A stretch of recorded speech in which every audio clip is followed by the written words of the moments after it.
Welcome to a whole new episode of BizBuzz 24/7, which will be simultaneously telecast on Headlines Tripura across northeastern India and Calcalling TV and Calcalling TV National.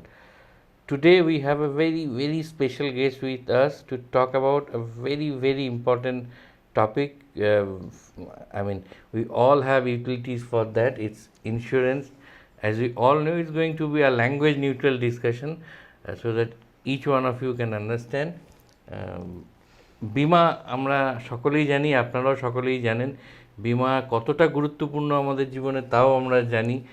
প্রতিটি পদক্ষেপই, মানে আমরা যদি জীবন বিমার কথা বাদও দিই তাহলেও হতে পারে সেটা আমার বাইক বা গাড়ির বিমা, বাড়ির বিমা, অন্য যে কোনো পণ্যের বিমা। তো এই পণ্যের বিমা যেমন একটা সাইড, আর একটা সাইড হচ্ছে ক্লেমস। তো আমাদের সঙ্গে এই সমস্ত ব্যাপারেই খুঁটিনাটি আলোচনার জন্য আছেন দীপক চৌধুরী, যিনি founder director insurance for life. Actually বিমার মধ্যেই কোথাও না কোথাও জীবন এবং লাইফ ব্যাপারটা জড়িয়ে আছে, নন লাইফ ইন্স্যুরেন্স হলেও। তো আমি যেটা প্রথমেই জানতে চাইব যে বিভিন্ন পরিস্থিতিতে উপভোক্তারা যে ধরনের problems, the type of problems they face, এইটা সেটেলমেন্টের সময়, ধরুন আমার গাড়ির বিমা, নানান রকমের মাল্টিফেরিয়াস প্রবলেম ফেস করতে হয়। তো সেইগুলোর ক্ষেত্রে আপনি একেবারে ডাইরেক্টলি উপভোক্তাদের কীভাবে পরামর্শ দেবেন এবং আপনারা কোথায় একটা রোল প্লে করেন সেটাও যদি একটু বলেন। থ্যাংক ইউ ঋতিকদা, যে আপনি আমাকে এই অপরচুনিটিটা দিলেন, আজকে এই প্ল্যাটফর্মটা দিলেন। আমরা ইন্স্যুরেন্স ফর লাইফ 1967 থেকে আছি। I am the third generation into this insurance for life. আর আমি পার্সোনালি ফর 24 ইয়ার্স থেকে এই লাইনে আছি দাদা। আমি সব ক্লায়েন্ট যখনও দেখা হয় দাদা, এই কথাটা হয় কি, দাদা আমার কাছে ইন্স্যুরেন্স অ্যাডভাইজার আছে, এজেন্ট আছে, নানা রকম আছে, ও আছে, অনলাইন সাইটসগুলো আছে, কিন্তু লোক এটা দেখে না কি আপনি নিচ্ছেন ঠিক, কিন্তু ওই জিনিসটা আপনি যখন ওকে ব্যবহার করবেন, তো ওই ব্যবহার মানে ক্লেমস, তো weather this product will be given to those claim part or not.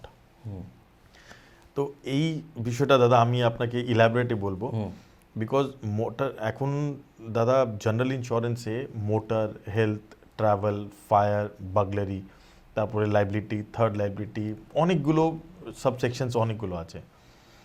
এই সাবসেকশনসে আমি মোটর পার্ট যে আপনি বললেন, মোটর দাদা ক্লেম হলে দুটো গাড়ি ভিড়ত হবে, ড্যামেজ হবে, ইট ইজ ভেরি কমন। অনেকবার কি হয় কি আপনি বুঝুন কি আপনার দুটো গাড়ি ভিড়ন্ত হলো, আজকে আপনি বলে একটু ক্লেম আছে ছেড়ে দাও, আবার 15 দিন পরে আবার একটা কোনো ক্লেম হলো, আপনি বলে ছেড়ে দাও। যখন একটা মেজর হলো, আপনি গাড়িটা নিয়ে গেলেন, আপনি দেখছেন সার্ভেয়ার যে অ্যাপয়েন্ট করে ইন্স্যুরেন্স কোম্পানি, ওই ক্লেমটা দেবে না, বলে না না দাদা আপনার তো মাল্টিপল ড্যামেজ আছে, I will not be able to pay you the claim. আপনি বলেন আমি তো প্রিমিয়াম দিয়েছি ভাই, আমি তো 2 বছর 4 বছর দিকে, অনেক 7 বছর দিকে প্রিমিয়াম দিতে যাচ্ছে, why this claim is not payable. Insurance company সবসময় একটা নোট বলে কি আপনি যখনও ক্লেম হোক, whether it's a small claim or a bigger claim, you immediately inform the insurance company and get the claim done. যে কোনো সময় আপনি একটা ক্লেম আর দুটো ক্লেম, তিনটে ক্লেম একসঙ্গে মিশিয়ে করবেন, দেন দেয়ার প্রবলেমস অ্যারাইজেস। সেকেন্ড মোটর একটা কথা আছে কি অনেকবার হয় দাদা, আগের যে প্রবলেমটার কথা আপনি বলছিলেন যে ক্লেম দেবে না, তার মূল কারণটা কি আগের ক্লেমগুলো করেনি বলে? আগের ক্লেমগুলো করেনি, ইন্টিমেট করলো না, multiple claim, which is a very great example in Kolkata বড়া বাজার এরিয়া। মানে আপনি গাড়ি নিয়ে গেলে আপনার এক দুটো স্ক্র্যাচ হবেই হবে, you can't spare those scratches. তারপরে আমাদের হয় যে ধরুন ক্লেম করতে গেলেন, ও বলবে right or back side or right side or front side, ও maybe left side or back side or left side or front side, এই দুটো কভার করবো আমি। বুঝুন একটা ডাব্বাতে, মানে একটা গাড়িতে এই দুটো পার্টটা আমরা কভার করব, এটা কভার করব না। আপনি বলবেন আরে আমার তো পিছন দিকে ধাক্কা লাগলো, আগে গাড়িটা ড্যামেজ হলো, পিছন দিকে হলো, সাইডেও একটা লোক মেরে দিল, কিন্তু ইন্স্যুরেন্স কোম্পানি কভার দেবে না আপনাকে। কিন্তু এটাও নেবার অনেক রাস্তা আছে আপনার কাছে, you have to explain those situations. এখন খুব ভালো হয়েছে আপনার সিসিটিভি ফুটেজ আছে, যখনও ক্লেম হয়েছে you should immediately take that pics and upload it to the system, because each and every insurance company now has come with the motor portal, যেখানে you can easily access the claims immediately. আমার এই ধরনের claim হয়েছে, accident হয়েছে, I am uploading this photos and this photos will be in to their portal now. তো যখনও মানে claim অনলাইনে সঙ্গে সঙ্গে একদম অনলাইনে আপনি করতে পারেন। আর এই অ্যাক্সেসটা আপনি ওকে দিয়ে দিলেন, তারপরে আপনি কোনো গ্যারেজে গিয়েছেন, অ্যাপয়েন্টেড গ্যারেজে, আর ওখানে সার্ভের অ্যাপয়েন্ট হচ্ছে, সার্ভে দেখেছে। যদি সার্ভেরও দাদা আপনাকে মানে they deny it, you have the option to reappoint a surveyor. You can challenge and still two surveyors you can appoint, and still if the claim is not settable, you can ask the manager to come and access the claim. মানে অনেকটা ক্রিকেটের মতো third umpire right right দাদা, right, একদম right. তাও যদি না হয় আপনি চ্যালেঞ্জ করতে পারেন, একটা থার্ড বডিকে অ্যাপয়েন্ট করাতে পারেন। তাও যদি না হয় you can go to grievance, then you can go to ombudsman, then redressal forum, then court, like this are the steps, একটা একটা করে। তো এইসব লোক, এটা কি মোটরের ক্ষেত্রেই না? এটা almost on the same everywhere এই পলিসিটা, কিন্তু মোটরে ইটস অ্যান ইজি ক্লেমেবল, মানে লোকের লাইফ থেকে একদম জড়িত। মোটর বললেই মানে বাইক হোক কি গাড়ি হোক, ইমিডিয়েটলি আমরা বুঝে যাই, হ্যাঁ ক্লেম দেখেছি ভাই, অ্যাক্সিডেন্ট দেখেছি, নিজের চোখ দিয়ে দেখেছি, তো ইট ইজ। তার মানে বলছেন যদিও সাইডের লেফট রাইট করে ক্লেম করা নর্মালি যায়, মানে স্পেশাল কেসে আপনি যদি জাস্টিফাই করতে পারি তাহলে ফ্রন্ট অ্যান্ড রিয়ার ক্ষেত্রে, কলিশনের ক্ষেত্রে হ্যাঁ ক্লেম করা যায়। ক্লেম করা যায়, একদম করা যায় দাদা, কিন্তু আপনাকে জাস্টিফাই করতে হবে কি এই সিচুয়েশন ছিল, এই গাড়ি ছিল। আর একটা আরও ধরন আছে সবাই লোকের জন্য, আমি বলছি কি এখন আর এফআইআর লাগে না। যে কোনো ধরনের ক্লেম হলে আপনার আর এফআইআর করতে আপনাকে যেতে হয় না। কেন এটাও ওর জন্য অনেকজন যায় না, কি পুলিশে গেলে এফআইআর করতে গেলে অনেক ঝামেলা আছে। আর FIR there is no meaning of doing an FIR. আপনি শুধু ইনসিডেন্ট বললে অ্যান্ড সার্টিফাইড ইনসিডেন্ট বললে you can easily then. Only one major part on the motor claims, দাদা, your driving license should to be active. এটা দেখা গেছে মোটামুটি 18% লোকের যখন ক্লেম করে দেখে ড্রাইভিং লাইসেন্স এক্সপায়ার্ড আছে। অনেক সময় তো এটা যদি সাফার ড্রিভেন হয়, হ্যাঁ ওনারের হয়তো ড্রাইভিং লাইসেন্স নেই, সেক্ষেত্রে তাও ক্লেম পাবে, একদম একদম। মানে সাফার ডিভেন যখন বললেন, একটা কথা আরও আমি বলবো কি, আপনি এখন তো হয়ে গেছে কি আপনি you get the driver on 4 hours 6 hours basis. যখন আপনি ড্রাইভারকে হায়ার করবেন, গাড়ির চাবি দেবেন, please take a photo of his driving licence.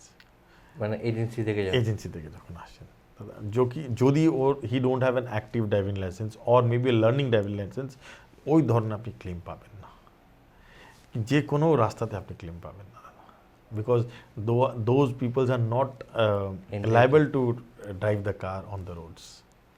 তাহলে তো এজেন্সি থেকে নেওয়ার সময় এই পার্টিকুলার জিনিসটা শুধু দেখে নিলে you are safe, absolutely safe. তারপরে যে কোনো ক্লেম হলে দাদা, ইভেন 100% লস হলেও আপনি এটা পাবেন।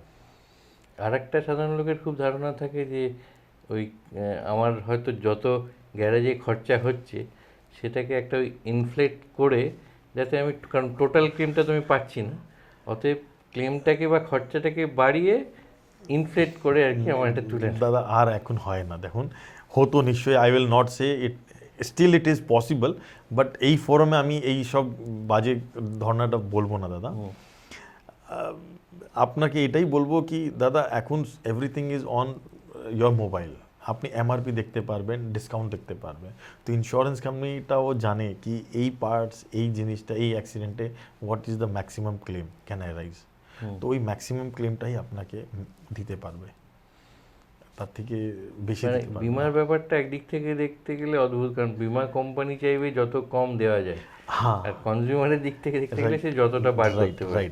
তো এই দুটোর মধ্যে একটা ট্রেড অফ করে, তার জন্য দাদা সার্ভেয়ারের পার্টটা আসে, ও অ্যাসেস করে আর সেটেলমেন্ট করে জিনিসটা। তো এই যে সার্ভেয়ার বললেন যে আপনার পছন্দ না হলে আপনি ইউ ক্যান অ্যাপয়েন্ট বা at least ask for a new, right. এই প্রসেসটা কি, মানে সাধারণ লোকে তো জানেই না। জানি না, আপনি একটা কিছু নেই, আপনাকে একটা যে কোম্পানি থেকে আপনি মোটর ইন্স্যুরেন্স নিচ্ছেন, ওই কোম্পানির একটা কাস্টমার কেয়ার হয়, আপনি ওখানে মেল লিখতে পারেন কি I am not satisfied with this survey, due to reason দিতে হবে আপনাকে কি due to this reason I am not satisfied, or he is talking something nonsense which is not acceptable to us, please cancel this survey in my claim and reappoint another surveyor. ওটাও যদি insurance company না করে, you have a right to appoint an IRDA licensed surveyor. আপনি ওই licence সার্ভেয়ারকে আপনি appoint করতে পারবেন, but ওখানে একটাই জিনিস আছে, 1,000-1,500 টাকা যেটা কস্ট আছে, that will be from your pocket, ইন্ডিভিজুয়ালকে দিতে হবে। হ্যাঁ আপনাকে দিতে হবে। তাও আপনি ক্লেম করতে পারবেন, because there is a deductible in all your motor car policies, the deductible is just an surveyor cost only. তাহলে আপনি ওকে বলতে পারবেন, ভাই তোমার এই সার্ভে আমি ক্যান্সেল করেছি, maybe you are paying some fees to him, not full, তো যে ব্যালেন্স পোর্শন আছে you pay to this surveyor, he is also an IRDA licence surveyor. তো that can also be done. Absolutely. তো এইগুলোর অ্যাওয়ারনেসটাও তো নেই কেন, মানে এটা যেটা বলছেন অনেকেই কিন্তু জানে না যে। দাদা আমি বলবো এটা 95% লোক জানে না। আমরা এটা জানি কি পলিসি কোথায় নিতে হবে, সস্তা পলিসি কোথায় নিতে হবে, চিপেস্ট পলিসি, কিন্তু এটা জানি না কি আমি যেটা দিচ্ছি ওই ইউটিলাইজেশনটা কী করে নিতে পারবো, ওটা কেউ জানে না। আর একটা এই যে বললেন সস্তায় পলিসি নেওয়া, চিপে নেওয়া, এটা আর একটা খুব প্রবণতা থাকে মানুষের যে ওই একটা পুরনো হয়ে গেছে আর পুরো লাইসেন্স করবো না, এটা থার্ড পার্টি ইন্স্যুরেন্স। এইগুলো করলে মানে ঝুঁকিটা কতখানি, বা কেন করা উচিত কি উচিত নয়? Third party is absolutely requirement. আপনি গাড়ি যে কোনো সময় রাস্তাতে নিয়ে গেলেন, ওই সময় আপনাকে third party have to be there. আপনি যদি ওডি প্রিমিয়াম, আমরা বলি ওডি অ্যান্ড টিপি, ওডি মতলব আপনার গাড়ি ভাঙাচোনা হলে ওডি প্রিমিয়াম আপনি দিলে ওই কভারটা দেবো, আর টিপি মানে আপনি রাস্তাতে নিয়ে গেলেন, আপনি কোনো লোককে মেরে দিলেন, কোনো গাড়িকে মেরে দিলেন, ওর হ্যাম্পারিং, ও যদি ক্লেম করে আপনি ওই টিপি পার্টটা ওরা দেবে। তো basically TP part is basically given to the state government and central government and the insurance forum which is run by government of India. তো ওই প্রিমিয়ামটা যেটা ওরা নিচ্ছে ওর পোর্শনটা, একটা পোর্শন ওদেরকে দিয়ে দেয়। তো they are take care for the any incident or accident happens, ওরা টেক কেয়ার করে। তো that TP is must, OD is your choice, OD is your choice. আর নাকি প্রথমে নেওয়ার সময় তো বোধহয় সব শুদ্ধই নিতে হবে? নেই, প্রথমে এখন নিয়ম হয়ে গেছে দাদা, প্রথমে ওডি আপনাকে আপনি নাও নিতে পারেন, কিন্তু 3 বছরের টিপি আপনাকে নিতে হবে। শোরুম থেকে যখনও গাড়ি নেবেন আর বাইক নেবেন, আপনাকে 3 ইয়ার্স টিপি তো নিতেই হবে। ওডি ছাড়াও? ওডি ছাড়াও আপনি নিতে পারেন, অ্যাবসলিউটলি।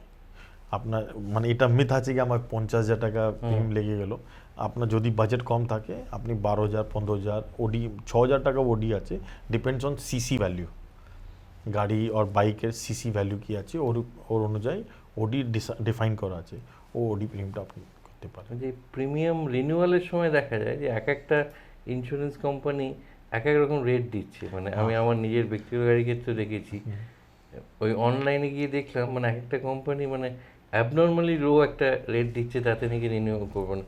এটা কতটা করা উচিত বা যুক্তিযুক্ত বা ঠিক কিনা? দাদা এটা করা উচিত if you are getting a right deal and a right policy, otherwise how does one assess? আপনি কি হয় দাদা, এখন যে কোনো ইন্স্যুরেন্স কোম্পানি মোটর ক্ষেত্রে আপনাকে পিএ পলিসি ইজ মাস্ট।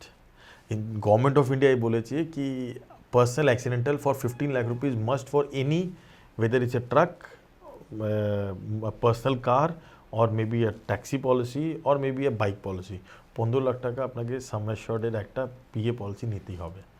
কিন্তু আপনি যখন অনলাইন যাচ্ছেন দেখছেন ওই অ্যাড অন পিএটা বলছেন, ওখানে ডিক্লারেশন দিচ্ছেন কি I have a PA policy with some other company, তো ওই 375 টাকা প্রিমিয়ামটা আপনি বাদ দিয়ে দিচ্ছেন। তো কোথাও কোথাও আপনি দেখেন ফ্রেমে কিছু না কিছু বাদ দেওয়া আছে, আচ্ছা, অ্যাড অনের রূপে। তো এগুলো তো লোকে তো বুঝতে পারবে না। কেন একটা জিনিস দেখুন দাদা, আপনি যে কোনো একটা অ্যাপেল 150 থেকে 200 টাকারই দাম হবে, কিন্তু সাডেনলি আপনি মার্কেটে দেখছেন 80 টাকাতে অ্যাপেল বিক্রি হচ্ছে, আপনি নিশ্চয়ই কেনার আগে সন্দেহ করবেন কি ভাই too good to believe. Too good. তো এটাই ইন্স্যুরেন্সের ক্ষেত্রে আছে, even it is same with the any health insurance, any motor insurance, life insurance or anything. You should always understand not to go into the figures কি আমি claim এই ক্যামনিটা claim খুব ভালো দিচ্ছে, এই ওটা দিচ্ছে। Figures I don't justify on figures, I always justify on the ratings দাদা, যে কাস্টমার্সরা আগে যেটা ক্লেম নিয়েছে how they have experience. Like the same way 5-স্টার হোটেল আছে, তাও যদি রেটিং করতে যান আপনি ওখানে কাস্টমার রেটিংটা 3.2 থেকে বেশি পাচ্ছেন না, একটা 5-স্টার হোটেল 3.2 থেকে বেশি পাচ্ছে না, তার মানে নিশ্চয়ই কোথাও না কোথাও ওদের গ্যাপ আছে, ওরা ফিলিং করছে না। The same way insurance company দাদা। আর একটা খুব লোকের কমন কমপ্লেন থাকে যে টাইম টেকেন, মানে ইন্স্যুরেন্স ক্লেম করতে বলে একদম সেই জুতোর সুততালাক হয়ে যায়। না, তো এইটা বোধহয় এখন অনেক চেঞ্জ হয়েছে। চেঞ্জ হলো না দাদা। একটা আপনি যখন ক্লেম করছেন, একটা লিস্ট অফ ডকুমেন্টসের প্রোটোকল আছে। তো আপনি আপনি আমি আপনাকে আপনি আমাকে ফোন করলেন, তো বিং অ্যান এক্সপার্ট আমি আপনাকে দাদা বললো, দাদা দিস আর দ্য 5 ডকুমেন্টস, আপনি একসঙ্গে আমাকে হোয়াটসঅ্যাপ না হলে মেলে করে দিন। তো আমরা যখন দিল, তো the surveyor or maybe the claim SSC officer don't have আর point to raise the questions. তো আপনি দেখবেন আপনার ক্লেমটা উইদিন 24 আওয়ার্স সেটেল হয়ে এসে গেলো। কিন্তু আজকে আপনি ড্রাইভিং লাইসেন্স দিয়েছেন, কালকে একটা ব্লু বুক দেবেন, পরশুদিন গাড়ির পেপার দেবেন, আবার একটা কেওয়াইসি দেবেন, তারপরে আপনি ফটো দিলেন না আপনার, আরে আপনার ড্রাইভিং লাইসেন্স বোঝা যাচ্ছে না, আপনি ইনসিডেন্ট লিখে দিলেন না, ইনসিডেন্ট ব্যালেন্সগুলো মেনটেন হয় না। তার জন্য actually otherwise all the claims has to be get settle within 24 hours. The first claim assessing officer has to get it approved, maybe initial approve, maybe optional approve, okay দিতে হবে আপনাকে। আরেকটা, আপনি তো মোটরের কথাটা মোটামুটি এক্সপ্লেন করলেন, হেলথ ইন্স্যুরেন্স নিয়েও নানান লোকের নানান মিথ, নানান সংশয়, নানান কিছু থাকে। বিশেষ করে ওই হসপিটালাইজেশনের যেটা দেখা যায় যে মানে পেশেন্ট রিলিজ হয়ে গেছে, ইন্স্যুরেন্স ক্লেম এসে পৌঁছয়নি, তার জন্য তাকে একটা গোটা দিন কি পরের দিন অবধি রেখে থেকে দিতে হচ্ছে। এইগুলো কেন হয় এবং how to short them out? এটা দাদা একটা ল আছে। আমি যখনও একটা এক্স লোক, বুঝুন একটা পলিসি নিয়েছি, ও যখনও হসপিটালে অ্যাডমিট হবে, if it's a PSU company, since PSU company technology আছে কিন্তু ইউজ করছে না, ওকে, তো ওকে 4 বছরের insurance paper plus his KYC, KYC means PAN, Aadhaar, একটা ফটো, কারেন্ট কালার ফটো দিতে হবে। আর বুঝুন একটা পলিসিতে আপনি, হেলথ পলিসি একটু কমপ্লিকেটেড আছে দাদা। বুঝুন আপনি আছেন, নিশ্চয়ই আপনি, বৌদি, বাচ্চা একটাই পলিসি হেড হলো, আর কালকে বাচ্চার কিছু হয়ে গেল, then the policy is years and he is the member. তো ইয়র কেওয়াইসি অ্যান্ড ছেলে কেওয়াইসি, আর মানে বাচ্চার কেওয়াইসি দুটোই দিতে হবে আপনাকে। তো এই যেটা ফ্লোটার পলিসি বলে, ফ্লোটার পলিসি যেটা বলে আমরা, even on the individual policy also একটাকে প্রপোজার হতে হয়, মানে who is paying the premium and rest will all B the members in the policy. তো যে কোনো সময় ক্লেম হলে আপনিও প্রিমিয়াম দিচ্ছেন, ক্লেম অ্যামাউন্টটাও আপনি পাবেন, মেম্বার্স পাবেন না। তো ওই হিসাবে এটাকে একটা কেওয়াইসি পার্ট হলো। বুঝুন আপনার কোনো হিস্ট্রি আপনি ডিক্লেয়ার করেছেন, ওর হিস্ট্রিটা আপনাকে দিতে হবে, সাপোর্টিংটা কি হিস্ট্রি, এই অমুক ডক্টর আর অমুক লোক আমাকে জাস্টিফাই করে দিয়েছে, ওটা দিতে হয়। তারপরে আপনার ক্লেম ফর্মে আপনার ইমেল অ্যাড্রেস, মোবাইল নাম্বার, তারপরে আপনার মা বাবার number, because KYC has now become an essential with father name and mother name. এই সব জিনিস যদি আপনি মেলে হসপিটালকে সিসি টু আপনার ইন্স্যুরেন্স কোম্পানি আপনি করেন, আপনি দেখবেন আপনার ফার্স্ট পার্টটা is completed. Then it comes to the doctor who is treating doctor, his reports comes. ও যদি একদম ঠিক আছে, আপনি দেখবেন the claim get settled in 2 hours। এটা কি ইন্স্যুরেন্স কোম্পানিকে ডাইরেক্ট না ওই যে টিপিএ যার মধ্যে? এখন তো দাদা টিপিএ মডেল আছে, কিন্তু but maximum private companies have abolish their TPA part. তাই না? হ্যাঁ, কেন টিপিএ আপনি যখন 100 টাকা প্রিমিয়াম দিচ্ছেন, 7% টিপিএ নিয়ে যায় ওদের থেকে। তো আফটার কোভিড ওরা দেখেছে কি ভাই কস্ট অনেক বেড়ে গেছে আর সার্ভিস আমরা পাচ্ছি না, ultimately customers keep on calling to the insurance company help numbers, আর নানা রকমের প্রবলেম আছে।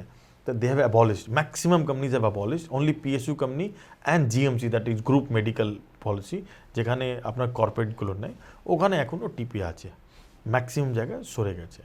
তো আপনি ইমিডিয়েটলি অ্যাক্সেস করে যদি ইন্স্যুরেন্স কোম্পানিকে একটা মেল করে দিয়ে দিন, আপনার অ্যাক্সেস ক্লেমটা ইমিডিয়েটলি ও ইন্টিমেশন হয়ে গেল, আর he knows this are the papers I have got and this 2-3 papers are pending from the hospital. ও পেয়ে গেলেই আপনার ক্লেমটা 50% you have settled it and 50% on that paper basis settle হয়ে যাবে। তো your time taking will be only 1 to 2 hours দেন।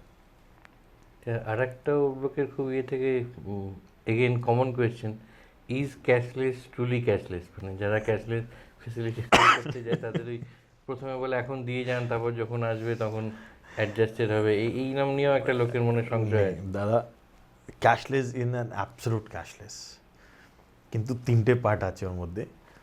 একটা আছে হসপিটাল পার্টটা, হসপিটাল পার্টে এখন বাইফার্গেশন হয়ে গেছে একটা কোভিড প্রোটোকল। দাদা কোভিড প্রোটোকলে ও যে আপনাকে নিয়ে যাবে, একটা পিপি কিট পরবে, মাস্ক পরবে, ওই যদি কস্ট আপনি চান, then you have to take an add on in your policy, in your existing policy also. Add on নিতে হবে আপনাকে, দ্যাট কলস কনজিউমেবলস। মানে এই কনজিউমেবলসের টাকাটা আপনি পাবেন না। আর and cashless is absolutely 100% cashless. আমি আর ডিটেলে কি বলবো আপনাকে। না, এই যে অ্যাড অন যেটা নেবে সেটা কখন, মানে যখন রিনিউ করবেন, আচ্ছা, যখন রিনিউ করবেন, or when you are buying a new policy, purchasing a new policy, আপনি অ্যাড অনটা নেবেন। আপনি অ্যাড অন নিলে, অ্যাড অন লোককে লাগে কি আরে অ্যাড অন কস্টলি আছে, 500 টাকা বেশি লাগছে, 400 টাকা বেশি, 600 টাকা বেশি, ডিপেন্ডস অন দ্য পলিসি। কিন্তু this add ons actually pays you দাদা। এখন আপনি দেখছেন হসপিটালে even your toothbrush is chargeable, even the bedsheet you are using is chargeable, even the একটা চটি যদি আপনাকে দিয়ে দেয় পড়তে, ওটাও chargeable, everything is chargeable. They all comes under consumables, all comes under consumables. তো কনজিউমার পার্টস খুব ভারী পার্ট হয়ে গেল দাদা। It's a very weightage part in terms of, মানে মোটামুটি আপনি দেখে নিন অ্যাভারেজলি 6,500 till 14,000 রুপিস আপনার কনজিউমেবল পার্টটা এসে যাবে বিলে। তো এই কনজিউমেবলটাকে কোনোভাবে ঢোকানো যায়? হ্যাঁ, অ্যাবসলুটলি, ইট ইজ লিগালি আপনি অ্যাড অন নিয়ে নিলে you have to cover my consumables also. ওরা একটা অ্যাড অন হার্ডলি একটা স্মল অ্যামাউন্ট প্রিমিয়ামটা নিয়ে আপনাকে ওই কভারেজটা দেবে। আর হেলথে দাদা সব থেকে মেন আছে রুম রেন্ট, সব থেকে মেন আছে room rent. When you buy হোটেলের মতো চার্জ নেয় একটা absolutely দাদা, and you can get for 50,000 per day room রেন্টের আপনি ক্লেমটা অ্যাবসলুটলি পাবেন hassle free. But when's you are buying a policy, আপনাকে এটা জানতে হবে কি আমি যদি কিছু হয়ে গেলে whether I will go to a suite room or a normal room or a twin sharing or a four sharing। তো এটা কে বলে দেবে এটা আপনি যখন ডিসাইড করবেন। ইন্স্যুরেন্সটা করে না? হ্যাঁ, আপনি ডিসাইড করবেন, কেন অল ইন্স্যুরেন্স কোম্পানিজ রুম রেন্টে বেসিসে প্রিমিয়ামটা ডিক্লেয়ার করে আপনার, তারপরে জোনের বেসিসে প্রিমিয়াম ডিক্লেয়ার করে। এই দুটো খুব ভাইটাল পার্ট আছে দাদা। কেন ইন্ডিয়াকে 4 জোনে ডিভাইড করা হয়েছে। জোন 1 কোনো কোম্পানি দিল্লি এনসিআরকে জোন 1 ডিক্লেয়ার করছে, কোনো company Poona, Ahmedabad, Bombay and NCR এই 4টেই ধরছে, কোনো কোম্পানি আপনার আরও একটা দুটো সেকশনটা ধরে নিচ্ছে। জোন 2 আসে আপনার, তারপরে Chennai, Hyderabad and Calcutta, particularly Bengal, eastern India comes under zone 3। তো বুঝুন আপনি জোন 3তে পলিসি নিয়েছেন, কিন্তু আপনি ট্রিটমেন্ট করাবেন জোন 1-এ, তো আপনার ওই পলিসিটা 20% কো পেমেন্ট হয়ে যাবে। এই যে জোনগুলোর ডিভিশনগুলো কি cost of living, standard of living, এসব Standard of living and the cost of hospitalization actually. Like Dada, if you go to a Mumbai, your room rent will be not less than 27,000 rupees for any room. And what the treatment you are getting in Calcutta, it will be 8,000 to 12,000, maximum 15,000 rupees. And that if you are going to Pune, it will be not less than 40,000 rupees. Or NCR, তো আপনি বুঝছেন, it is the highest, costliest for medical treatment. তো এটা ধরুন আছে দাদা। মানে ইন্স্যুরেন্সটা করানোর সময় এগুলোকে মাথায় রাখতে একদম আপনাকে রুম রেন্ট কোনটা নেব, কোন জোনে নেব আমরা, অ্যান্ড কনজিউমেবলস নেব কি নেব না। যদি এই সব ধরন আপনি নিচ্ছেন, কোনো প্রবলেম আপনার হবে না। অ্যান্ড ক্লেম সেটেল হতে গেলে, ইনিশিয়ালি ক্লেম সেটেল হতে গেলে 2 থেকে 4 ঘন্টা লাগে আপনার, এই মাথাতে একদম রাখবেন। আর যখনও ডিসচার্জ হবে, আপনার ফাইনাল বিলটা আপলোড করবে ওরা ইন্স্যুরেন্স কোম্পানির সাইটে, ওখান থেকে ওকে আবার 2 থেকে 4 ঘন্টা আপনাকে দিতে হবে। এখন টোটাল তাহলে কতক্ষণ লাগে? মানে 4 ঘন্টা ফর যখন অ্যাডমিশন হচ্ছেন আর যখন ডিসচার্জ হচ্ছেন, দুটো আলাদা আলাদা দিনে? হ্যাঁ, তখন 4 ঘন্টা হয়। আর এটা আরও একটা মিথ আছে কি, বুঝুন একটা লোক ভর্তি হলো, আজকে ওর 1 লাখ টাকা পলিসি, দেখবেন ইনিশিয়াল অ্যাপ্রুভাল 20,000 টাকা, তখন চেয়েছে আমি তো 1 লাখ টাকা পলিসি, ওয়াই 20,000, ওয়াই 20? আরে দাদা, দিস এন ইনিশিয়াল অ্যাপ্রুভাল, মানে we have accepted your claim, we are ready to play the claim. একটা টোকেন অ্যামাউন্ট আমরা আপনার 20,000 দিয়ে দিল, আপনি পুরো ট্রিটমেন্টটা করান, তারপরে ফাইনাল বিলটা পাঠাবেন, আমরা ফাইনাল অ্যাপ্রুভালটা ওই সময় সেটেল করে দিয়ে দেবো। This is the actual meaning of that. মানে 20,000টা not the end of the road? No, 20 just the starting of that road. আর আপনার ক্লেমের সময় কোনো প্রবলেম হয় না দাদা। ক্লেমের সময় আপনাকে শুধু the papers, the bunch of papers which you are giving to them should to be on a basis what they are asking. আপনি কেওয়াইসির সঙ্গে যদি ডিসচার্জ সামারি দিয়ে দিলেন, আবার ডিসচার্জ সামারির সঙ্গে একটা হসপিটাল বিল দিয়ে দিলেন, তো ওরা কনফিউজ হবে, আপনার টাইমটা বেশি লাগবে। আপনি যে ফরম্যাটে ওরা চেয়েছে ওই ফরম্যাটে দিয়ে দিলে it generally takes 1.5 hour to 2 hours maximum to settle your claim and আপনি তারপরে বাড়ি যেতে পারেন। আর এই ডায়াগনোসিস, ইনভেস্টিগেশন, সব টেস্টিং সব এগুলোর দেয়, সব দেয় দাদা, সব দেয়। Even any medicines, any diagnosis, any doctor visits, সব টাকাটা দেয়। শুধু আরামও দেয় না দাদা, আরামও বলে যে আপনি এসেছেন কি খাবেন, ডাইটিশিয়ান দেয় না ওরা, because this still in India it is not covered under medical treatment, but this has been started by each and every hospital. So ওই দুটো পার্টটা দেয় না।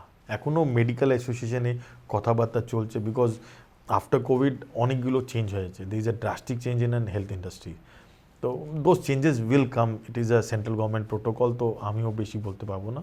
So that leads to the next question, যে আপনি খুব একটা ভাইটাল জায়গায় এসে পৌঁছেছেন, যে এই এখন এই সিচুয়েশনে পার্সোনাল হিলিং এটা একটা খুব important, but it's non medicine, মানে মেডিসিন কোনো ইন্টারভেনশন নেই, কিন্তু বড় বড় হসপিটালে ক্রিটিক্যাল যারা ভুগছে তাদেরকেও, আমি জানি টাটা মেমোরিয়ালের মতো ক্যান্সারের ট্রিটমেন্ট, তাদেরকেও অন্য রকমের ট্রিটমেন্ট, থেরাপি এগুলো করানো হচ্ছে। হ্যাঁ, করানো হচ্ছে। তো এইগুলো দ্যাট ইজ অলসো কাভার্ড দাদা, that is that covered. Is also absolutely covered. Even আপনাকে বলছি জিন্দেলে গেলেন, আপনি রামদেব বাবার ওখানে গেলেন, that is also covered. But আপনি ওখানে গেলেন ফর ইয়োর প্লেজার, ওটা কাভার্ড নেই। But you have gone for a treatment, that is absolutely covered. That একে আমরা বলি Unani, alternative medicine is covered. absolutely covered dada, Naturotherapy. absolutely covered dada. People don't know how to handle those claims. Even homeopathy is also covered dada, আচ্ছা, absolutely covered. তো এটা কি depend করে কার কাছে treatment করাচ্ছি তার উপর? नहीं, हाँ, কার কাছে আপনি, whether they are registered or not under the government act. আপনি একটা সাধু বাবা আমার বাড়িতে সামনে বসে আছেন, আমি ওখান থেকে পুড়িয়া নিয়ে খাচ্ছি, that is not covered. It has to be a government registered, it has to be a central government national health advisory board, যেটা অ্যাবসলিউটলি, অ্যাবসলিউটলি দাদা, ওদের অ্যাফিলিয়েশন, অ্যাবসলিউটলি আপনি পাবেন। ওটা হলে করা যাবে। একদম, মানে অনেকজন হয় যার সুগার আছে, বুঝুন একটা লোকের সুগার আছে, every year he is going for Jindal to get a treatment done, but he has to take a sugar package or a blood pressure package. He can't get কি আমি একটা মোটা হয়ে গেছি ভাই, আমি একটা মোটাপা কম করব, ওই প্যাকেজ দেবে না ওরা। কিন্তু সুগার প্যাকেজ গেলে ওদের একটা লিমিটেশন আছে, ওই টাকাটা দেবে। তারপর আপনি ওখানে গেলে লাক্সারিয়াস ট্রিটমেন্ট করাবেন, ওরা দেবে না। কিন্তু best treatment is absolutely payable, 100% payable. আর একবারও নেই, বছরে আপনি 5 বার গেলেন, 5 বার পাবেন। মানে maybe someday all these retreats and all that will also be covered. Yes, absolutely, Dada, absolutely. Even your robotic surgery has started. Companies have started covering, but those are premium policies. वो अपनी base premium में उठा पावें ना. Those are premium policies. Even your spectacles are now become covered. Your dentals become covered, but those are special policies where they charge a higher premium and they give you a coverage. Initially তো even COVID was not covered. Initially, COVID was not covered. And actually COVID, then central government have passed a circular on 17th April 2020. তো তারপরে এটা acceptable হচ্ছে। তার মধ্যেখানে যার যার claim rejection হয়েছে ওকে আবার রিকোয়েস্ট করা হচ্ছে আপনি রিপ্লেস করুন, you will get the claims. আর লোক পেয়েছে দাদা ক্লেমটা। যে আপনারা শুনলেন যে এই বিমা নিয়ে আমাদের কত ভ্রান্ত ধারণা আছে, বা কত আমি বলবো ল্যাক অফ অ্যাওয়ারনেসও আছে, সেইগুলোকে ক্ল্যারিফাই করা এবং ওই বলে টু ক্লিয়ার দ্য এয়ার, এটা ভীষণ জরুরি। না হলে আমরা অনেক সময় ভ্রান্ত ধারণার বশবর্তী হই, অনেক কিছু যেগুলো আমাদের প্রাপ্য সেগুলোতে হয়তো আমরা পৌঁছতে পারি না। অনেক অনেক ধন্যবাদ মিস্টার চৌধুরী আজকে এসে আমাদের কাছে এই সমস্ত ক্লিয়ার করার জন্য। দাদা আপনি যে ডাকলেন, আপনি যে প্ল্যাটফর্ম দিলেন, thank you very much. I am sure will get many more opportunities যেখানে আপনি আরও critical areas of insurance and claims you can explain for our. My pleasure. Thank you so much. Thank you, thank you.